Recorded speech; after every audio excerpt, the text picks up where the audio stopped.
always, always read the bylaws. Blink, blink, blink.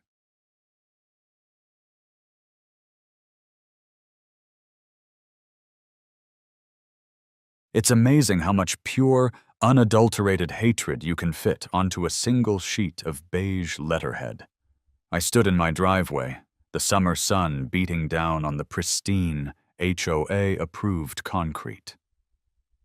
The letter in my hand felt heavier than it should, as if the sheer density of its passive aggression had its own gravitational pull. I've gotten letters from my grass being aggressively green, which I still don't understand. I've gotten a warning from my mailbox having too much personality. It's charcoal gray, not beige, the horror. But this was new. "Sarah!" I yelled, squinting toward the house. My wife, Sarah, was kneeling by the flower bed, armed with a trowel and a look of grim determination. The Willow Creek Estates HOA had, last month, dictated that all flower beds must contain a minimum of 60% neutral-toned mulch, with no more than three distinct floral colors. Sarah was currently waging a one-woman war with a patch of rogue lavender. "What, Frank?" she called back, not looking up. "If it's about the garbage cans, I told you. 7:01 p.m. is too early.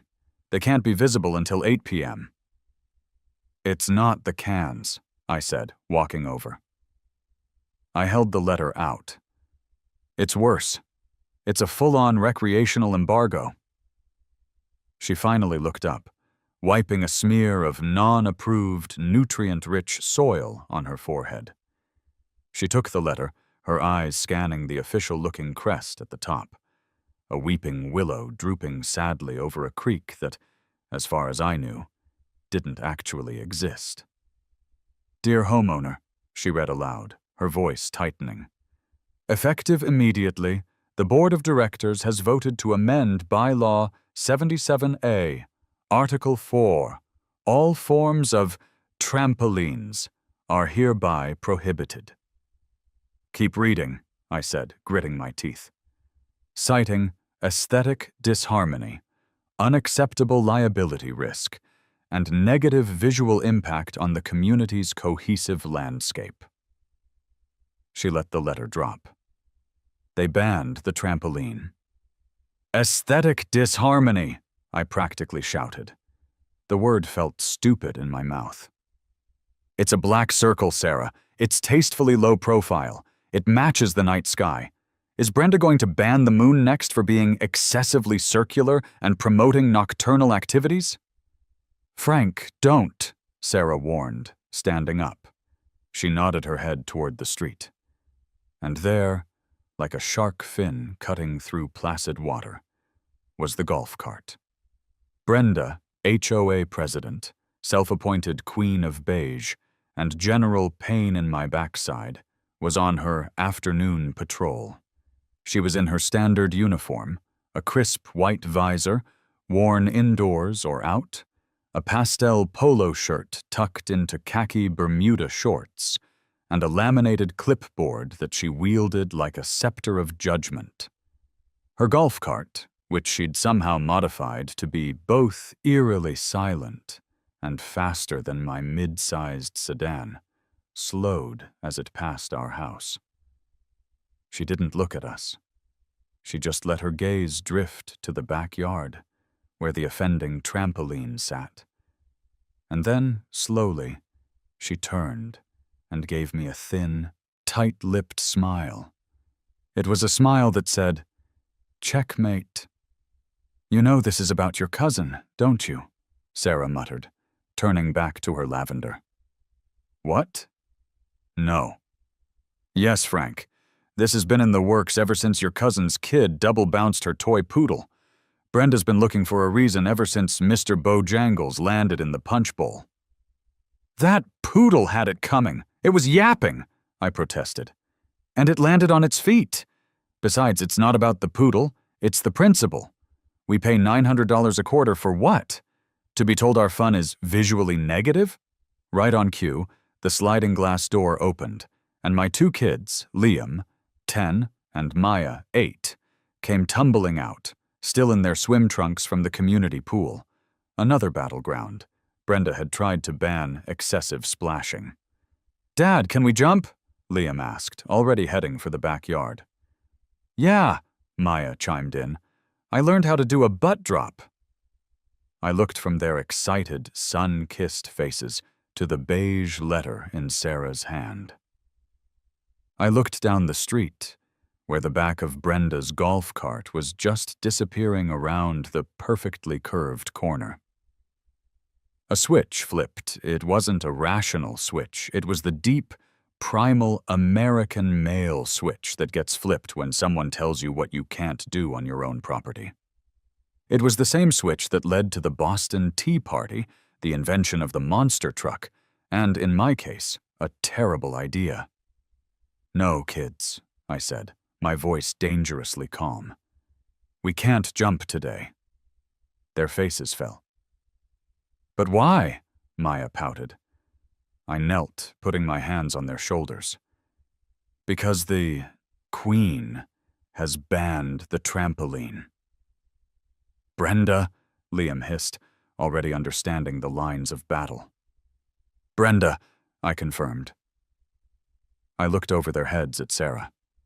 She saw the look in my eyes, the gleam, the unhinged glint of a man who's just discovered a new, incredibly specific hobby. "Oh no," Sarah said, dropping her trowel. "No, Frank, don't. We'll just get a swing set. A nice beige swing set, with quiet, non-visual impact chains." But she was wrong. It wasn't about the trampoline anymore. It wasn't even about the kids. It was about freedom. It was about the pursuit of happiness. It was about physics. And I was about to get very physical. The house was quiet. Too quiet. It was 2:17 a.m. The only sounds were the hum of the refrigerator, the faint click-clack of my keyboard, and the occasional tiny fizz as I cracked open my 4th can of energy drink. My home office was bathed in the pale, sickly glow of my dual monitors, and my desk was a graveyard of crumpled snack wrappers. I felt like a conspiracy theorist in a bad movie, the walls of my office covered in string, except my string was all digital. "Frank!" I jumped, nearly launching my mouse across the room. Sarah was standing in the doorway, wrapped in her bathrobe, her hair a mess, her eyes squinty and suspicious. "What are you doing?" she whispered, like she was afraid to spook me. "You look like you're trying to solve the Zodiac murders. And is that a printer on?" "I am solving something, Sarah," I said, my voice raspy. I spun my chair around. My eyes were bloodshot. I probably looked insane. I felt insane. "Something worse. I'm solving Section 4, Article B. You're reading the bylaws." It wasn't a question. It was a diagnosis. "Frank, it's 2 a.m. Come to bed. We'll take the trampoline down tomorrow." "Take it down?" I scoffed, turning back to the screen. "That's what she wants us to do, Sarah. That's how the tyranny wins. No, I'm not taking it down. I'm escalating." "Escalating? What are you going to do, buy 2 trampolines?" "Amateur," I muttered. I clicked a link, my heart pounding. "No, I've been reading the 348-page Willow Creek Estates Covenants, Conditions and Restrictions. I've read it 3 times. The first time for comprehension, the second time for anger, and the third time for loopholes." She sighed, padding into the room. "And? Did you find one?" I leaned back in my chair, steepled my fingers, and gave her my best "I'm a genius" smile. "Frank, you smell like sour gummy worms, and is the printer smoking?" "It's the friction from my genius," I said, pointing a dramatic finger at the screen. "Look at this. Section 4, Article B, Subsection 12. Prohibited recreational structures. It's an itemized list. They list trampolines. They list bounce houses. They even list permanent above-ground style swimming pools. And then, Sarah, then they have the catch-all. And I quote, and other similar spring-loaded jumping platforms or apparatus. Sarah squinted at the screen. So, that's what a trampoline is. It's spring-loaded. It's a platform. You jump on it. Case closed. Ah, I shouted, standing up. Ah, but that's where you're wrong. That's where Brenda's little legal committee got sloppy. They defined the method of propulsion. Spring-loaded. Frank, you're not making any sense. You're just loud. What isn't a spring-loaded jumping platform, Sarah? I asked, my eyes wide and manic. What, for instance, is a device that propels a human using a highly controlled, non-spring-based pneumatic system? Sarah just stared at me. The cogs were turning, but they were turning slowly, coated in sleep and confusion. A what? Frank, that's not a real thing. You just made up a bunch of words. Oh, it's a thing, my love, I said, turning back to the keyboard. I triumphantly clicked on a new browser tab I had open. The web page was not modern. It looked like it was designed in 1998. The title at the top read, Big Ed's Circus and Stunt Supply. We ship anywhere. I Googled circus stunt equipment for sale, I said, my voice trembling with victory. Sarah's eyes went wide. She finally saw it. On the screen was a picture of a massive, gleaming, cherry-red cannon. No, she whispered. Oh, Frank, no. Yes, I said, reading the description, aloud. The Human Hurler 9000, gently used. One owner, from a disbanded circus in Ohio. Air compressor not included. It's not spring-loaded, Sarah. It's air-loaded. It's a loophole big enough to shoot a person through. You are not buying a human cannon, she said, but her voice had lost its conviction. It was now the voice of someone trying to talk a toddler down from a tall, very stupid tree. It's an auction, Sarah, and it ends in 4 minutes. It's fate. Frank, where would you even put it? In the backyard, where the trampoline was. What would you land in? The non-approved lavender, the neighbor's yard. I clicked another tab. Already thought of that. Professional-grade trapeze landing net, 60 foot by 60 foot, steel cable reinforced. Safety first, honey. This isn't safe. This is the opposite of safe. This is grounds for divorce. This is grounds for being committed. Is it? I said, my hand hovering over the Buy It Now button. Or is it grounds for Homeowner of the Year? Is it an overreaction? Absolutely.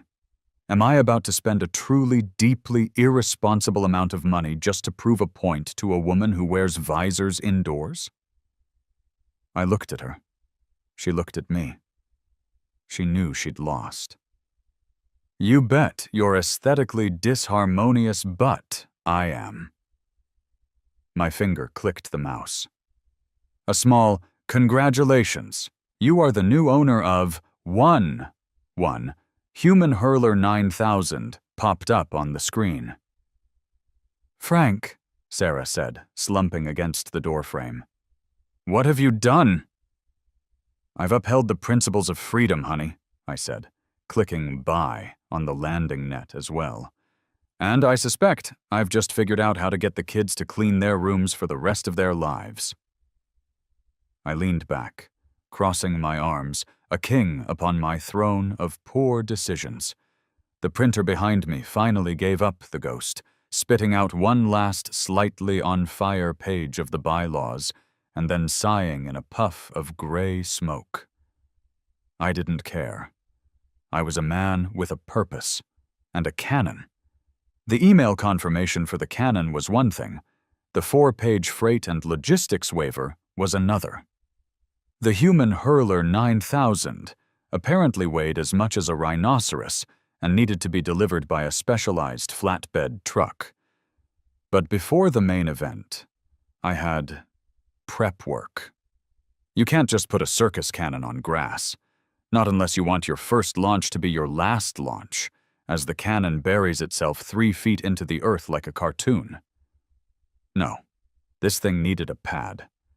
A serious, over-engineered, this ain't going nowhere pad. Which led me to Gus. Gus was my contractor. He was a man of few words, most of which were, "Yep," "Nope," or "Gonna cost ya."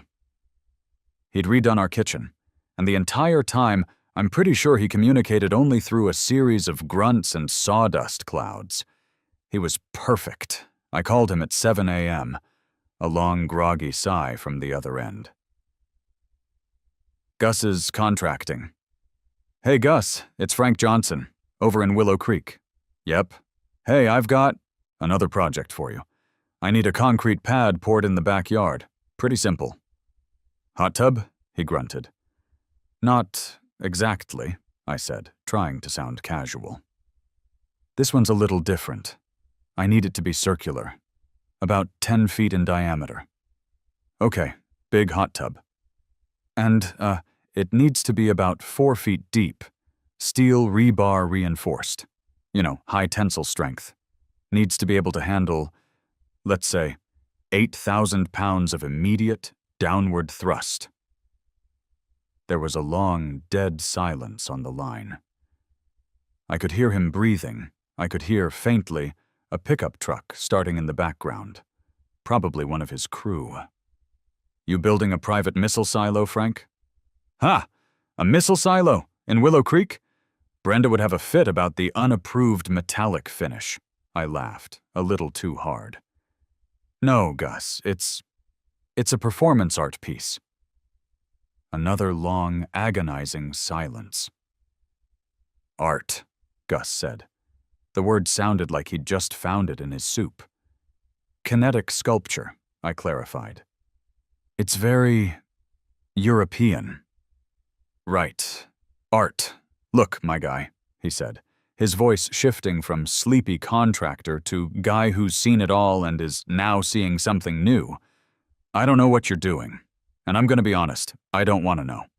You're the one who has to live next to Brenda. But a 10 by 4 foot reinforced pad? It's gonna cost you. And I'm gonna need you to sign a waiver, a very specific one.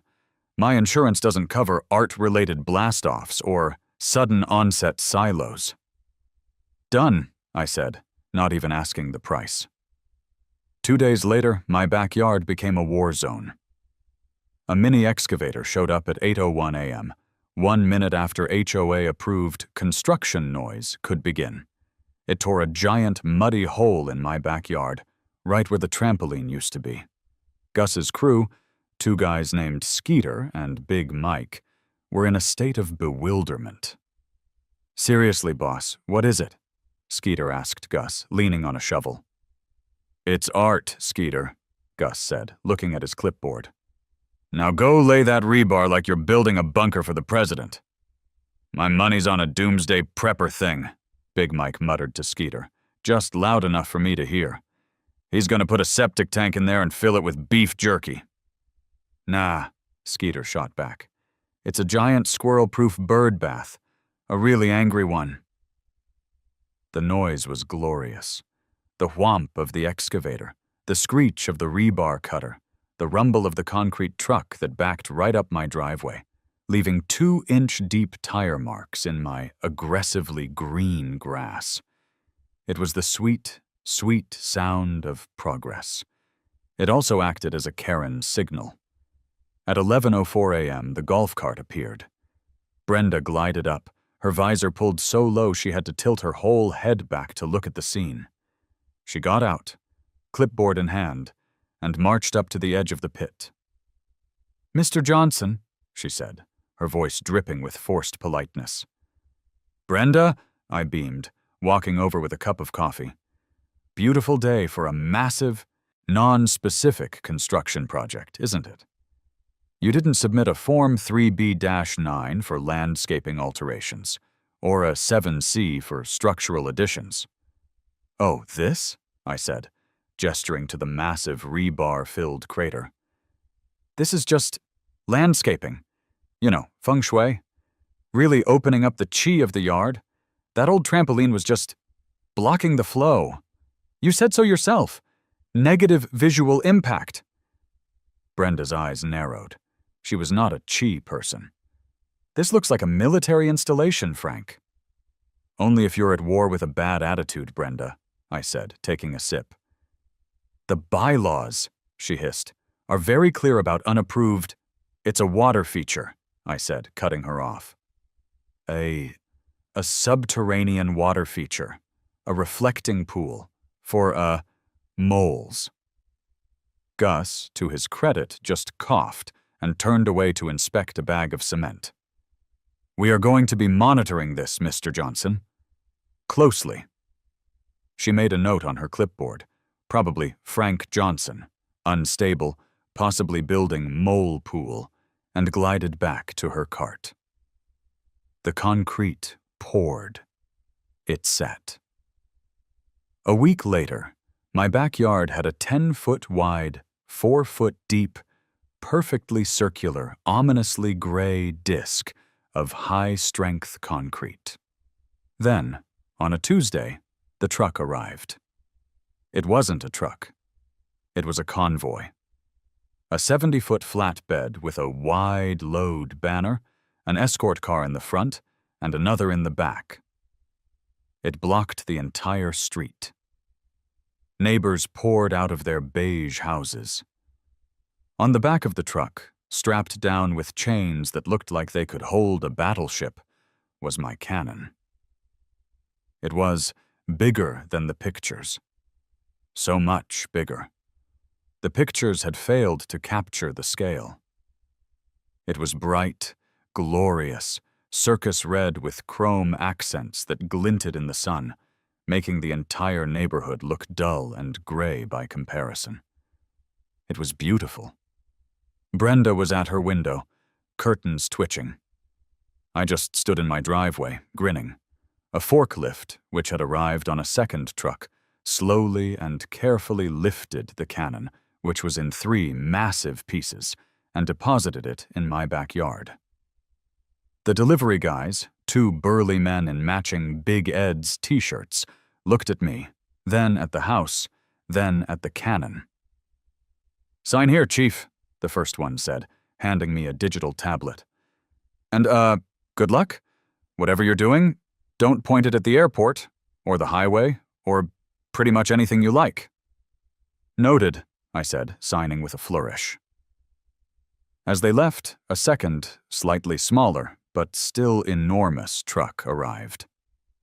This one was from AcroSafe Nets, Inc.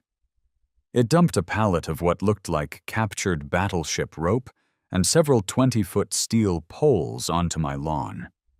My arsenal was complete. Now I just had to build it. Have you ever built IKEA furniture? You know, that moment of pure, existential despair when you look at a pile of particle board, a bag of 500 identical screws, and a wordless cartoon instruction booklet? Now, imagine that. But the particle board is 800 pounds of polished steel, the screws are 10-inch bolts, and the instruction booklet is written entirely in Polish, with occasional terrifying diagrams of stick figures being blown up, set on fire, or landing on their heads. I stood in my backyard, staring at the 3 main pieces of the human Hurler 9000. It was the barrel, the thrust chamber, which sounded very official, and the massive, articulated base. Spread out on a tarp were approximately 1,000 smaller parts, springs, gaskets, pressure valves, hoses, and a single, ominous, bright red button on a coiled cord. I'd paid Gus an extra $1,000 for logistical and emotional support. He was standing next to me, arms crossed, chewing on an unlit cigar. "So," he said, kicking a large metal ring with his boot, "this is the art." "It's a kit," I said, trying to sound confident. "Just a big, adult model kit." "Frank, this looks less like art and more like a getting divorced machine. You sure you know what you're doing?" "The physics are simple, Gus," I said, picking up the Polish instruction manual. I squinted at a diagram of a smiling man in a top hat, pointing to a series of gears. Compress air, point tube, insert human, uncompress air. It's just a glorified potato gun. Gus pulled the cigar from his mouth. "This potato weighs 180 pounds, Frank. And last I checked, potatoes don't sue. Just help me get the base onto the concrete pad, will you?" It took us, with the help of a rented engine hoist and all of Big Mike's bigness, 4 hours just to get the base bolted down.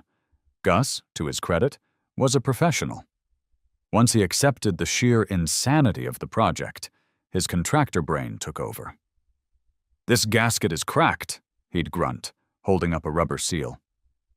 "We need to replace that, unless you want a pneumatic failure, which I'm guessing is bad."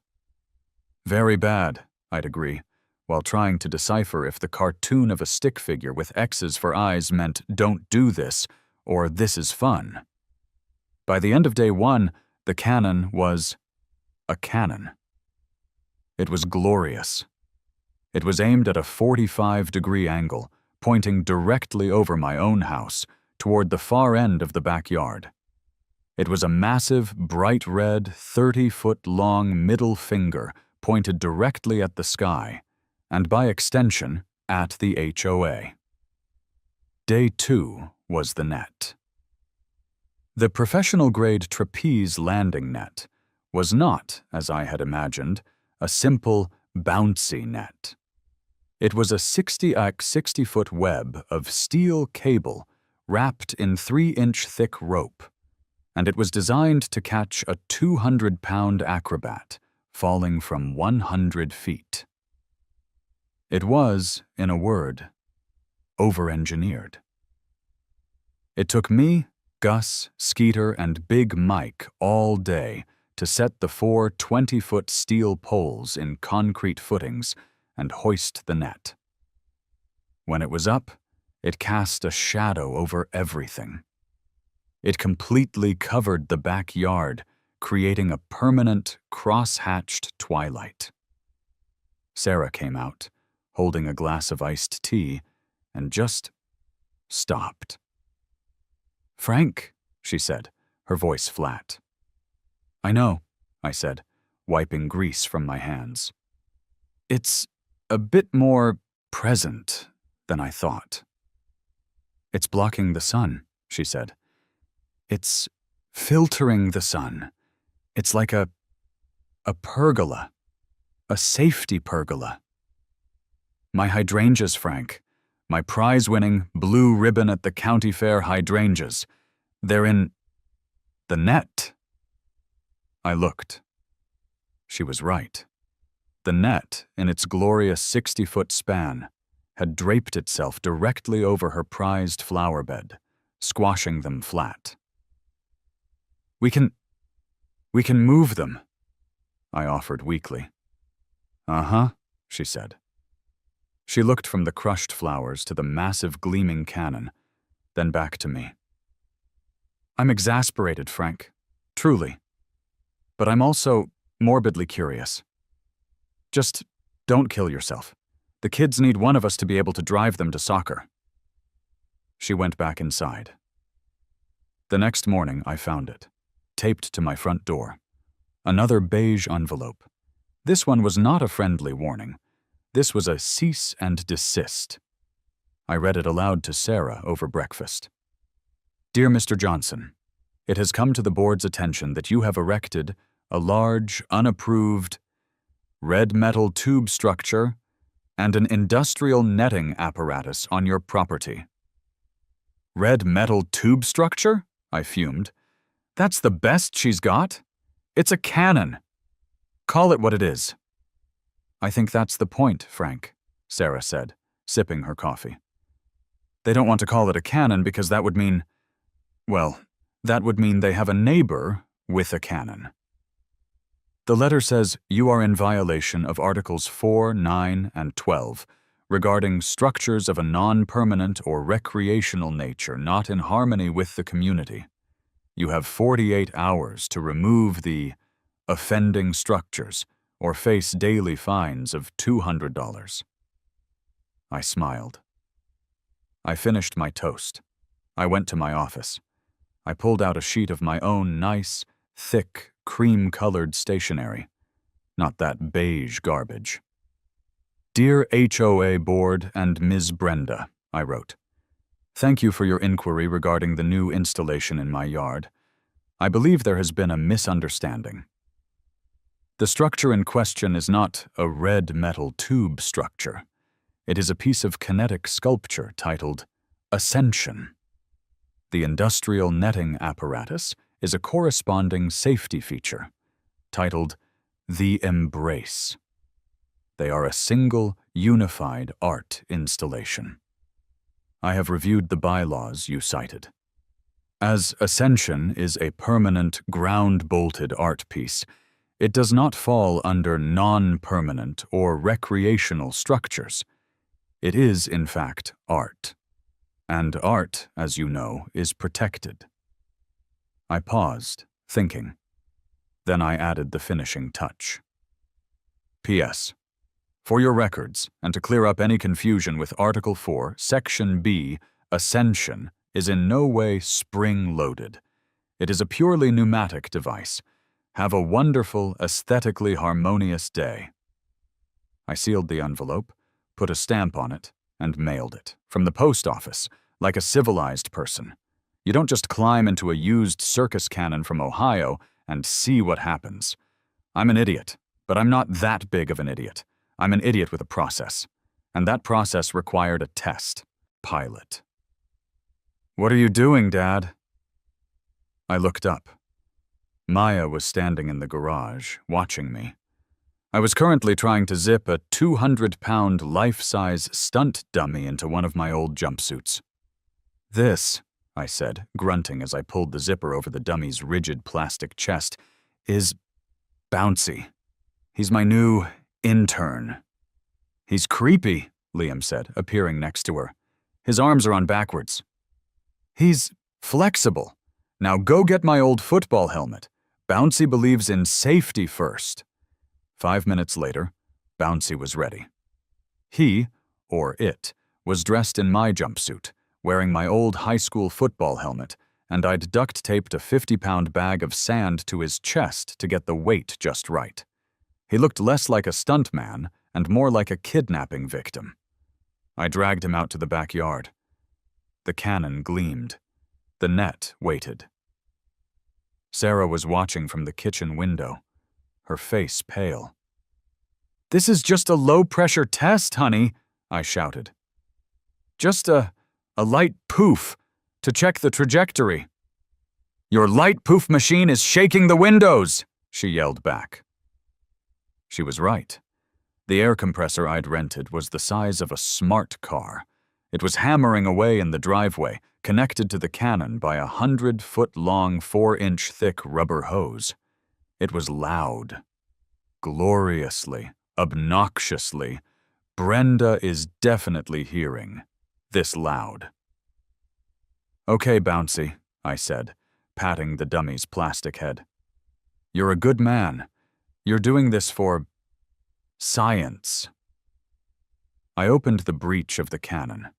It was surprisingly roomy. I slid Bouncy in, feet first. It was like stuffing a very uncooperative sleeping bag. Finally, he was seated, his helmeted head just peeking out. "All right," I muttered, walking over to the control panel, which was just the big red button on the coiled cord. I'd done the math. I'd consulted a human cannonball forum online, which terrifyingly exists. I'd calculated the angle, the pressure, the wind resistance. According to my math, A 200 psi shot should land bouncy perfectly in the middle of the 60-foot net. "Clear the, yard!" I yelled to no one. I took a deep breath. I looked at the kitchen window. Sarah had her hands over her eyes. I pressed the button. It wasn't a poof. It was a thwomp. A deep, deafening, soul-shaking thwomp that vibrated in my teeth. It was the sound of 1,000 air mattresses all exploding at once. Bouncy shot out of the cannon. He wasn't a majestic, soaring eagle. He was a flailing, pinwheeling collection of limbs. He flew in a beautiful, high, majestic arc. I watched, triumphant. Yes, look at that trajectory. Perfect, flawless. And then I watched as Bouncy, a 200-pound dummy, sailed completely over the 60-foot net. He missed it. He missed it by a lot. "Oh," I said. "Oh no." Bouncy continued his glorious arc, over my back fence, over the HOA-approved retaining wall, and into my neighbor's yard. My neighbor on the left, Mr. Henderson, wasn't a Brenda. He was a quiet, retired man who spent his days meticulously pruning his Japanese rock garden. His award-winning Japanese rock garden. Bouncy landed, three-point stance style, like a superhero, directly in the middle of Mr. Henderson's 200-year-old, prize-winning bonsai tree. The tree exploded in a puff of tiny leaves and ancient wood. Bouncy then pitched forward and landed face first in the koi pond. There was a moment of perfect, stunned silence. The compressor was off. The thwomp had faded. All I could hear was the faint tinkle of Mr. Henderson's little wind chime. Then, "My Garyu! He killed my Garyu!" I heard a phone being frantically dialed. The scene cuts to what I imagine that 911 call sounded like. 911. Dispatcher. 911, what's your emergency? Mr. Henderson, hysterical. "My neighbor, he launched a man into my garden. He's in the pond. He's not moving." 911. Dispatcher. "Sir, calm down. Your neighbor launched a man?" Mr. Henderson. "With a cannon. He's got a war machine. And he killed Garyu. He's in pieces." 911. Dispatcher. "Sir, who is Garyu? Was there a second—" Mr. Henderson. "My bonsai! He was 200 years old." 911. Dispatcher. Long pause. "I'm sending a car, sir." I was already at my fence, holding Bouncy's detached arm, which had apparently come off in the crash, when the sirens arrived. 2 squad cars. They rolled up. No lights, just authority. 2 officers got out. One was older, with a mustache that had seen things, and a look of profound, cosmic exhaustion. The other was a rookie, maybe 25, who looked like he was desperately trying not to laugh. "Afternoon," said the older one, Officer Miller. He just looked at the cannon, then at the net, then at the arm in my hand. "Gonna be one of those days?" "Sir," said the rookie, Officer Taggart, "can you explain this, all of this?" "It was a physics experiment, officer," I said, probably too quickly. A trajectory test. I miscalculated the psi-to-weight ratio. My dummy, he slipped." "Your dummy," Miller repeated, deadpan. He looked over the fence at Bouncy, who was now floating face down in the pond, scaring the koi. "He's a menace!" Brenda. Of course, she had appeared from nowhere, her golf cart parked sideways on my lawn, her phone held up, recording. "Officer, arrest this man! He's a menace! He has A WMD! He's terrorizing the neighborhood. He nearly killed Mr. Henderson.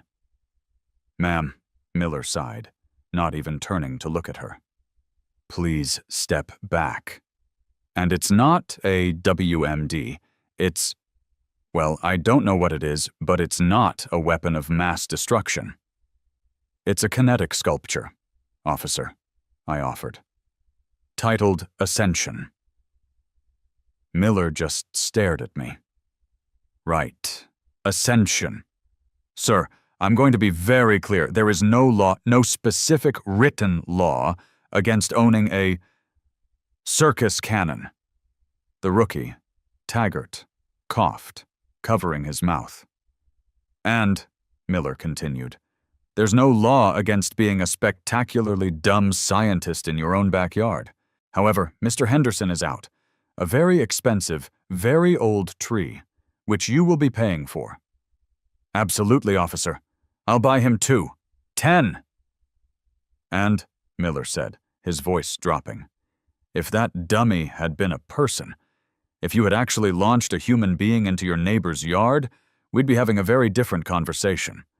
This would be a felony, reckless endangerment, aggravated assault, you name it. It won't happen again, officer, I said, trying to look as responsible as a man with a human cannon and a dummy's arm can look. I need to adjust the art. Miller stared at me for a long, hard 10 seconds. He looked at the cannon. He looked at Brenda. He looked back at me. Finally, he just shook his head. Get your dummy out of his pond, Mr. Johnson, and keep the art on your own property. Yes, officer. Thank you, officer. As they walked back to their cars, I heard Taggart whisper, Did he really? You think he's actually gonna? And Miller's voice, weary and resigned, drifted back. Kid, I've been on the force 20 years. I guarantee you, he's gonna. The cops were gone. Mr. Henderson was, mostly, placated with a check that could have bought a new car. Bouncy was in the garage, recovering, i.e., I was reattaching his arm with liquid nails and more duct tape. The HOA was silent. My art defense, combined with the lack of any actual human injury, had them stumped. Brenda had sent me 3 more cease and desist letters, which I'd started using as coasters. I had recalibrated. I had moved the net. I had triple-checked my math. The failed test had, ironically, given me the exact data I needed. I knew what 200 psi did. Now I knew what 150 psi should do. There was only one thing left to do. I sat down at my computer and typed out a neighborhood-wide email. Subject: Grand Unveiling of Ascension, a study in human flight. When, this Saturday? 5:00 p.m. Sharp. Where? The Johnson backyard. Look for the giant net. Details: Please join us for the inaugural one-time-only performance of our new kinetic art piece. Light refreshments will be served. BYOB. Bring your own binoculars. The RSVPs were immediate. We'll be there. The Millers at 124. Is this what I think it is? Count us in. The Garcias. Heck yes! Chad from 210. Saturday arrived. It was 4:45 p.m. My quiet, beige-tastic cul-de-sac looked like the parking lot for a tailgate party. The whole neighborhood was there. People had lawn chairs set up on the sidewalk. Someone had a cooler on wheels. Chad from 210 was handing out beers. Gus was there, standing near the compressor, which he'd tuned up for me. Just, "Don't sue me, Frank," was all he said, but he was grinning. Sarah was standing next to me, holding the red button on its coiled cord. She was pale, but she was there. And of course, Brenda was there. She was at the very edge of my property line, phone held up, filming. She wasn't just filming, she was narrating for her evidence. "It is 4:51 p.m., she was saying in a loud, clear voice. "The homeowner, Mr. Frank Johnson, is preparing to do the thing." At the end of the street, parked discreetly under an oak tree, a squad car. I could see the silhouettes of Officer Miller and Officer Taggart inside. Just watching. "It's time," I said. I emerged from the garage. The crowd, which had been a low murmur, went silent. I was wearing a custom-made silver lame jumpsuit. It was like something Evel Knievel would have worn if he'd been on a very tight budget. On my head was Bouncy's football helmet, now repainted with a patriotic-looking but vaguely lopsided eagle. A slow clap started. It was Chad. Then the whole street erupted in cheers. I was a suburban god. I walked to the cannon. I gave a deep, theatrical bow to the crowd. Brenda just scoffed. I stood next to Sarah. I took her hand. It was ice cold. "One last chance to back out, Frank," she whispered, her eyes pleading. We could move. We could move to a farm, with no neighbors. And cows. Cows are nice." I looked at the cannon. I looked at the net. I looked at the crowd. I looked at Brenda's smug, sour face. "And admit defeat?" I said, pulling her close. "Never. Kiss me. I'm about to defy gravity, and the HOA." She gave me a quick, panicked peck on the lips. "Don't die," she said. "The kids' piano recital is next week, and I can't do it alone." "Noted." I walked to the cannon. I climbed the small ladder and slid my legs into the barrel. It was dark. It smelled like machine oil and Ohio. I shimmied down until I was seated on the small, padded plate at the bottom of the thrust chamber. I gave the crowd a final thumbs up. I looked at Sarah. She was holding the button, her hand shaking. "I love you," I yelled. "You're an idiot," she yelled back, but she was smiling. Sort of. "Gus, hit the pressure." Gus nodded, flipped a switch on the compressor. The deep, hammering thrum started. The cannon under me began to vibrate. 150 psi, Gus yelled, giving me a thumbs up. I looked at Sarah. I nodded. This was it. "On 3, I shouted. 1, 2! I didn't even get to 3. Sarah, in her panic, just jammed the button down. Thwoomp! The sound was different from the inside. It wasn't a sound at all. It was a feeling. It was a giant, angry hand pushing my entire body, all at once. My vision went white for a second from the G-force. And then, I was flying. My first-person view was a blur of blue sky, treetops, and my own silver-clad knees. I was screaming, a high-pitched, very unmanly shriek. I was flying. I was soaring over my yard. I could see my house, my roof, the street, the tiny people, Brenda's horrified, upturned face. For a split second, I was a god. I was Icarus, but with better pneumatic wings. The apex of my flight came. I peaked, and then I started to fall. The ground, or rather the net, rushed up to meet me. I braced for impact. Whump! The hat. Landing was softer than I could have ever imagined. The massive net caught me like a baseball in a giant's glove, sagging deeply, absorbing every ounce of my artistic momentum. I bounced once, gently, and came to a stop in the very center. There was a moment, a perfect, beautiful, stunned silence. The entire neighborhood, the cops, Brenda, even the birds in the trees, all held their breath. I lay there, on my back, in the net, staring up at the patch of sky I had just conquered. I lifted one silver-gloved hand and gave a wobbly thumbs up. The silence broke. It wasn't a cheer. It was a roar. The entire neighborhood erupted. Chad was screaming. The Garcias were hugging. Big Mike and Skeeter ran into my yard, followed by half the cul-de-sac. They ran to the net, bouncing it, cheering. "Frank! Frank! Frank!"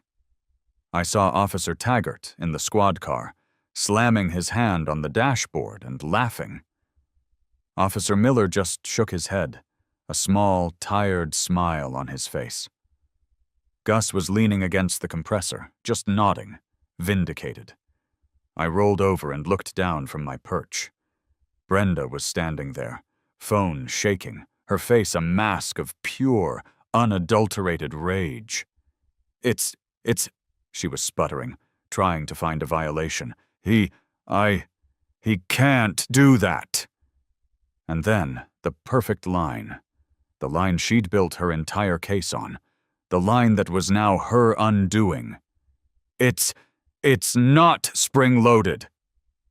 She just screamed, a high-pitched sound of pure frustration, threw her clipboard on the ground, and stormed off in her golf cart. I had won. The next Tuesday, the HOA called an emergency meeting. The community center, which was really just a beige double-wide, was packed. It was standing room only. Brenda stood at the front, her face still blotchy. She had a new bylaw proposal on the projector. Amendment 77C, a prohibition of all pneumatic, chemical, or explosive-based human launching devices. She went on a 20-minute tirade about safety, liability, community standards, and the incident. When she finished, there was a pause. Then Chad from 210 stood up. "I don't know, Brenda," he said. "I thought it was pretty cool. Frank's Ascension thing brought this neighborhood together more than your beige-only garden weasel contest ever did." A murmur of agreement. Mr. Henderson stood up. "He paid for my GARU," he said quietly. "In full. And, honestly, the kids have been quieter this week than they have been in years. They're all just watching his house." The vote was chaos. Brenda called for ayes, 3 weak ayes, from her 2 board cronies. She called for nays. The nay was a deafening roar. The bylaw failed. Frank won. Brenda 0. And so the new normal began. The cannon sits in my backyard, a proud monument to my victory. I've polished it. It's my lawn gnome, my kinetic sculpture. The final scene. It's the next weekend. I'm not in my hammock. I'm somewhere better. The 60-60-foot landing net, it turns out, is the world's most epic multi-level family relaxation net. I'm lying in it, 10 feet off the ground, a beer balanced on my chest. Sarah is lying a few feet away, reading a book. Liam and Maya are in their own corners, playing on their tablets. It's quiet. It's peaceful. It's shaded. "You know," Sarah says, not looking up from her book, "it's actually kind of comfortable up here." "Told you," I say, taking a sip. "Safety pergola." "You are never doing that again, Frank." "Of course not, honey," I say, looking over at the gleaming red cannon. It's aimed at the sky, a silent guardian. I mean, not never. My gaze drifts down to the street. Brenda's golf cart zips by. She doesn't slow down, but I see her glare. I just raise my beer, take a long, slow sip, and wink. Not, I think to myself, as I settle back into the net. Until I figure out the pyrotechnics, anyway. A little fire and smoke, a few patriotic streamers, that would make Ascension 2 so much more artistic.